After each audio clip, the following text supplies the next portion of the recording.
Now I would like to invite His Excellency Andrzej Duda, President of the Republic of Poland, to deliver his special address. President Duda, you have a long-standing relationship with the World Economic Forum, and I have the honor to receive you practically every year in Davos at the winter meeting. And now it is an honor to have you here with us today at the summer Davos, at the annual meeting of the new champions. Thank you for taking the time from your official state visit here in China to join us in Dalian. Please welcome President Duda.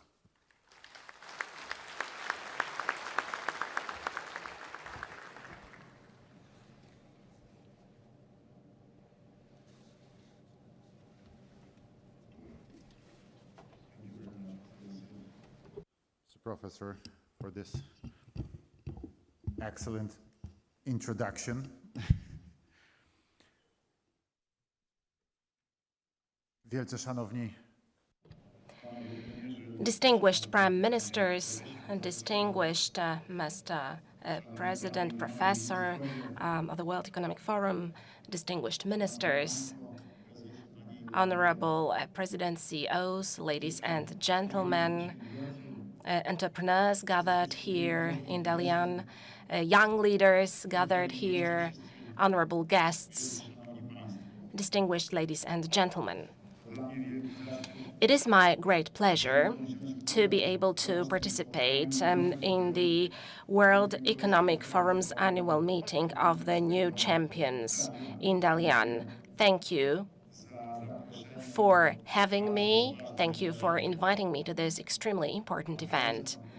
Professor Klaus Schwab has just highlighted the fact that, indeed, every year I attend the Davos Forum, and I consider it a very significant meeting.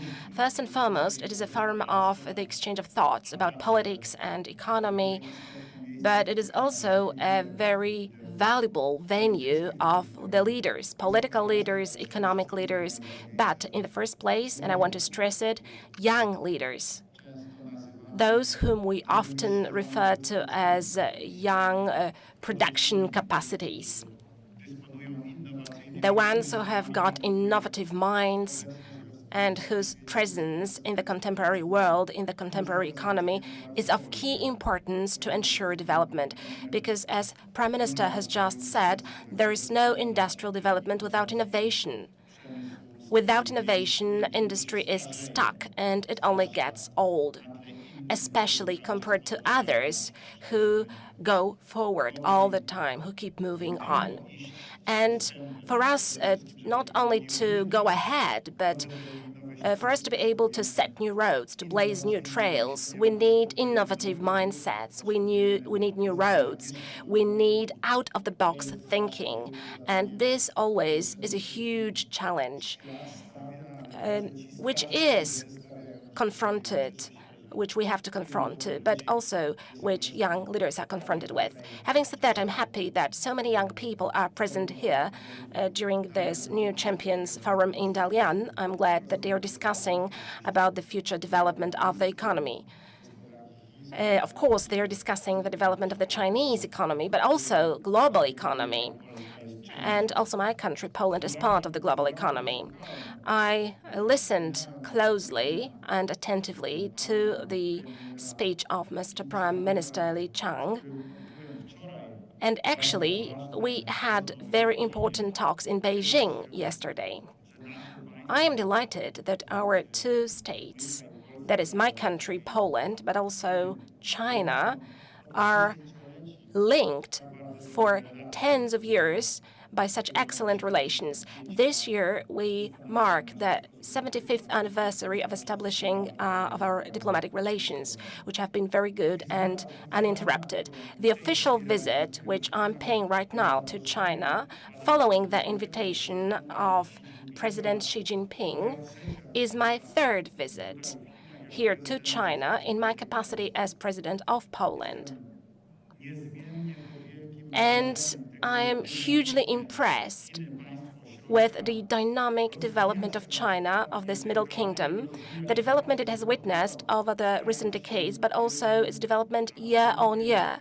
China is becoming absolutely one of the global leaders. But let me highlight at this point, as President of Poland, that Poland as well has experienced in Europe a development which on the European scale, but also on the global scale, is absolutely unprecedented. Ladies and gentlemen, as Confucius used to say, tell me your past and I will tell you what your future will be.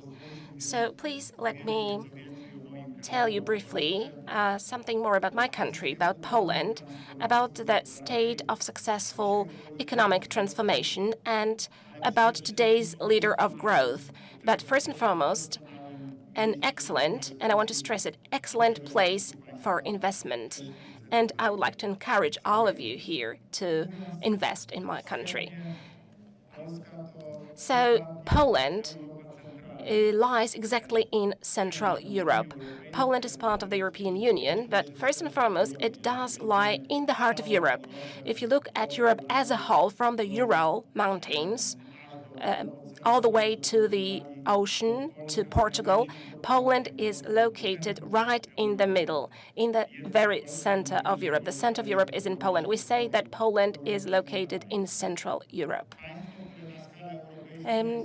If you look at Europe, Poland is quite big according to European standards, but I believe that our hosts, if they think about China, they will smile. 322 square kilometers, 1,000 square kilometers. That is the size of Poland, 38 million people. The population is 38 million. But looking at European conditions, Poland is quite a big state. And as I mentioned before, especially, it is a state of dynamic development.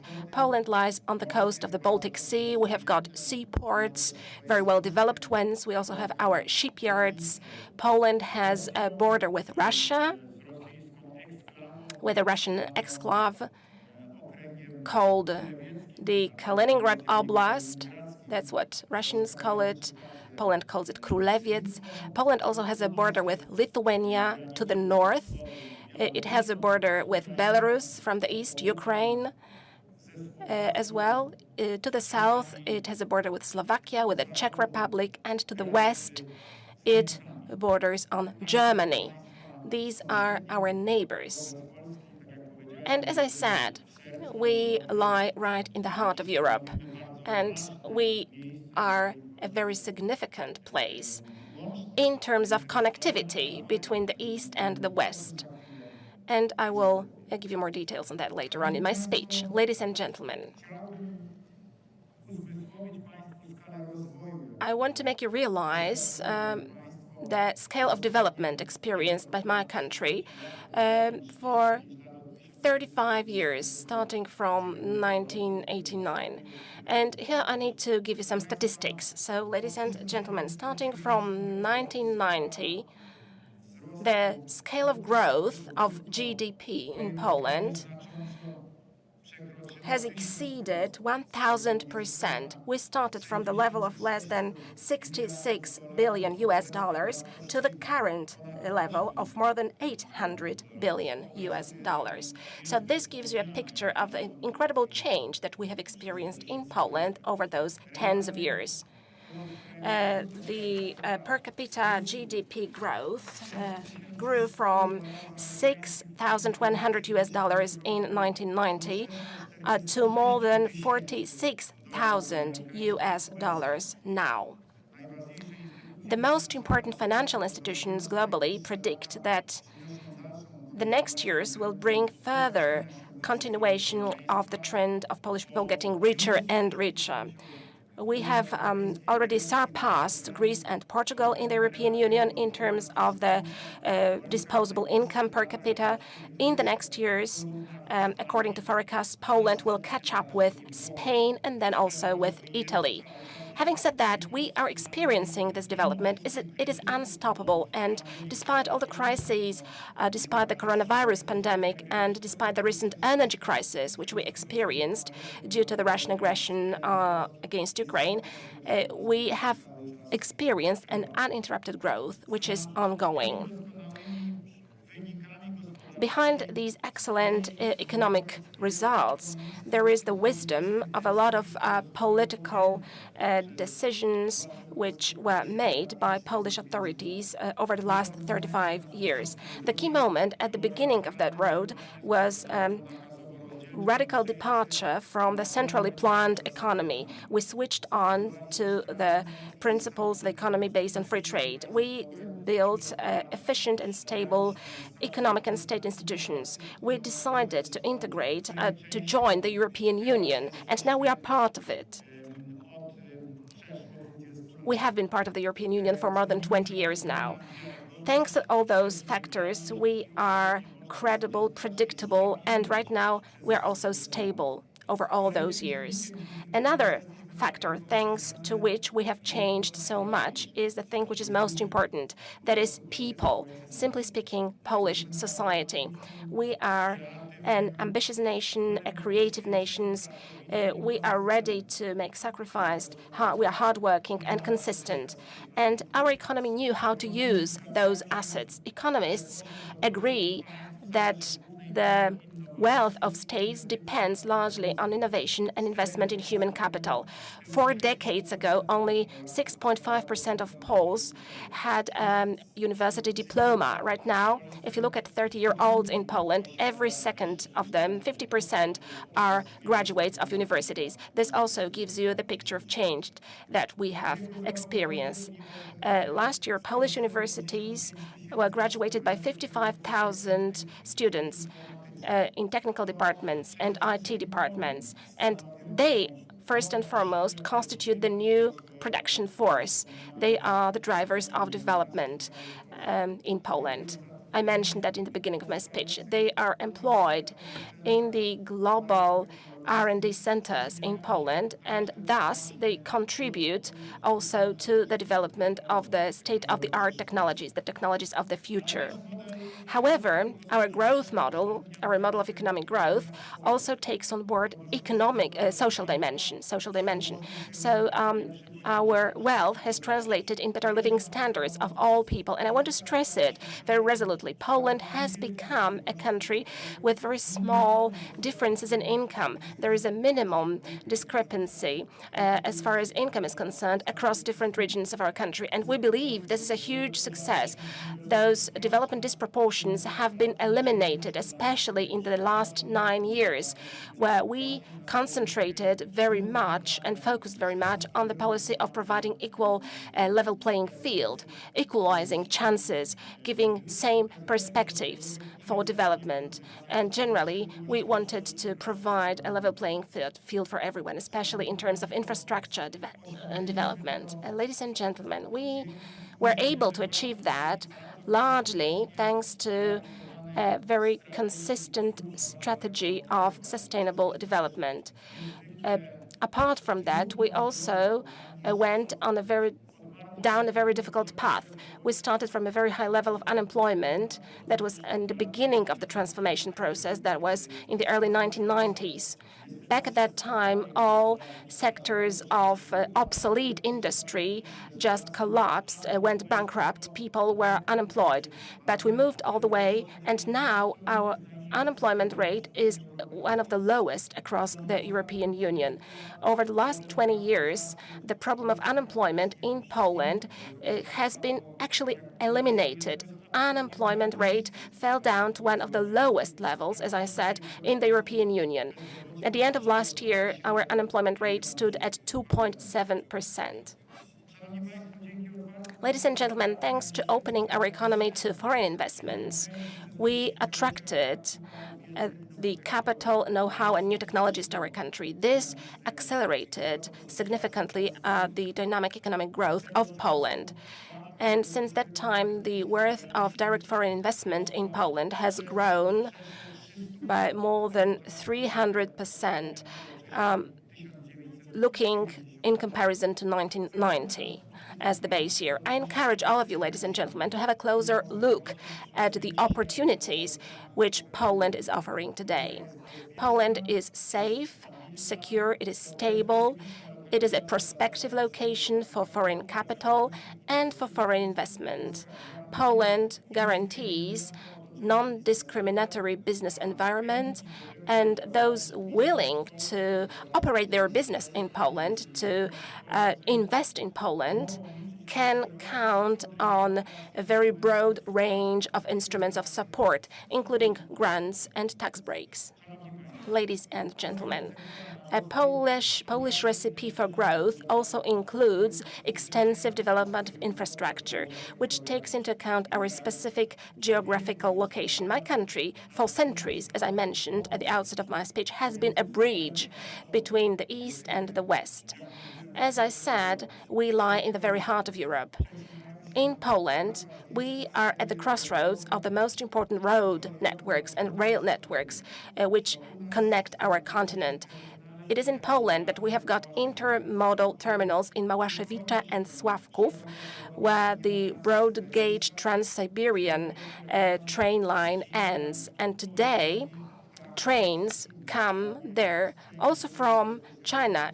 To be more precise, from Chengdu, we have got a direct connection, which is one of the most significant routes which implements the Belt and Road Initiative. That is a huge economic link connection between China and Europe, between China and the European Union. And precisely for this reason, it is fair to say that we cannot imagine economic presence in Europe today, especially economic presence of China in Europe, without Poland or omitting Poland. Due to our geography, due to our size, due to our geographical conditions, Poland is a country with plains. There are, to a large extent, no mountains and no hills, and this is of key importance. Our strength is also the ability to create synergy inside regional formats. And Poland, as I said before, as a big European country, is a leader in those regional formats. One of such formats is, among others, the Three Seas Initiative. It brings together countries of Central Europe between three seas: the Baltic Sea, the Black Sea, and the Adriatic Sea. And today, it brings together 13 countries which are members of the European Union. They have a close cooperation with each other, and they also coordinate very closely their activities on a daily basis, especially in terms of infrastructure development. As part of this initiative, for almost 10 years, we have been implementing investments which are strengthening our region in terms of transportation, energy, and digital solutions. We are consistent in developing regional road and rail infrastructure. We are building gas interconnectors and also ports, seaports. Right now, we are developing a container terminal in the western part of Poland, in the city of Świnoujście. This investment is ongoing right now. We want to be even more open also to receive goods coming to Europe from China. We want to be open also to this maritime route of the Belt and Road Initiative. New connections give a chance to strengthen the transport and connectivity of our economies, of the countries of the Three Seas Initiative. As I said, these are 13 countries with 120 million population. So if you look at the European Union, we make a powerful part of the European market. We are a powerful part of the EU market. And let me stress one point. This part is developing fastest across the whole European Union. The most ambitious nations. We are the most ambitious nations who are making up for the backlog, who are catching up, and we are developing most dynamically, as I said. Hence, ladies and gentlemen, I encourage you to get interested in the Three Seas Initiative and in the investment opportunities offered by this format. I invite you to Warsaw, where in April next year, we will hold another Three Seas Summit, accompanied also by a business forum. These are our annual meetings, and their aim is to discuss development challenges, to talk about next formats of cooperation, to forge closer cooperation. Prime Ministers, Mr. Professor, Excellencies, Ministers, ladies and gentlemen, at this year's meeting in Dalian, we are discussing the development perspective and also globalization. 35 years ago, when Poland was starting its road to the market economy, I think nobody would have been able to predict this huge civilization leap which we have been able to make as an economic tiger of Europe, as we are sometimes called. And still, as Victor Hugo wrote once, nothing is more unavoidable or inevitable than the impossible. So, ladies and gentlemen, I invite all of you to reflect on things that are impossible, because Poland is a perfect example of that. Things impossible are possible. They are doable. So, this is the example. If you look in the global perspective, if you look in the perspective of global leaders, the best example of such approach is also China, our host of this economic forum. So, ladies and gentlemen, once again, thank you for inviting me to Dalian. I'm really delighted to stand in front of you at this World Economic Forum. As I stand every year in Davos, it's great that I can be here also on the other edge of our continent, Eurasia. I can come to Dalian to be here with you, to discuss, to share my reflections. I'm delighted that I'm able to do everything to make sure that the economic development of the world goes as fast as possible, and ensuring that living standards of our people are higher. This should give us satisfaction, but this is also for the good of the future generations, first and foremost. Thank you very much for your attention.